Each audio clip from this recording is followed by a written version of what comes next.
হরপ্পা মহেঞ্জোদারোর সময় প্রাচীন মন্দির নদীগর্ভে চলে গেছে হুগলি নদীতে। রয়ে গেছে নিদর্শন হিসাবে বটগাছ, আর সেই বটগাছের কিছু অংশ রয়ে গেছে। রাজ্য সরকারের পক্ষ থেকে কয়েক লক্ষ টাকা খরচ করে কংক্রিটে বাঁধ করা হয়েছে এই বটগাছকে বাঁচানোর জন্য। তবে দেখার বিষয়, রাজ্য সরকার যে বাঁধ নির্মাণ করেছে সেই বাঁধ আদৌ কি রক্ষা করতে পারবে এই প্রাচীন বটগাছকে?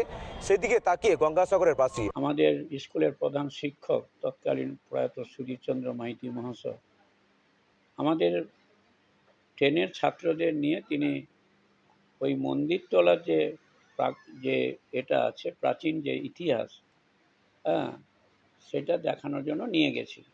ওখান থেকে মাটি খুঁড়ে বিভিন্ন ধরনের আপনার মুদ্রা থেকে শুরু করে হরপ্পা মহেঞ্জোদারোর সভ্যতার বহু জিনিস ওখানে কালেক্ট করেছিল।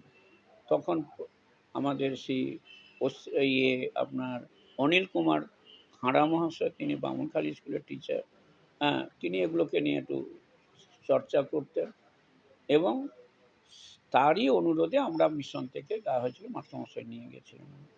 পরবর্তী গ্রাম পঞ্চায়েত এবং আমরা আস্তে আস্তে করে ওখানে করে মানে আপনার কংক্রিট করে ওটাকে যাতে রাখা যায় তার চেষ্টা করা হয়েছিল। তো এখন আর সেটা নেই, সেটাও প্রায় শেষের দিকে। সামান্য একটা বটগাছ আছে। অনেক আগেকার মন্দির, আর পুরোটাই নদীগর্ভে চলে যাওয়ার মতো। কিছু অংশ সরকারের সহযোগিতায় গ্রামবাসীদের সাহায্যার্থে কংক্রিটের দেওয়াল দিয়ে মোটামুটি মন্দিরটাকে বাঁচিয়ে রাখা হয়েছে। হয়তো আগামী 2-4 বছর ভিতরে থাকবে না, যেমন নদীর করার গ্লাসে পুরো প্রাচীনত্বটাই ধ্বংস হয়ে যেতে বসেছে। আমার শহর গঙ্গাসাগর থেকে মানস প্রধানের রিপোর্ট, কলকাতা টিভি।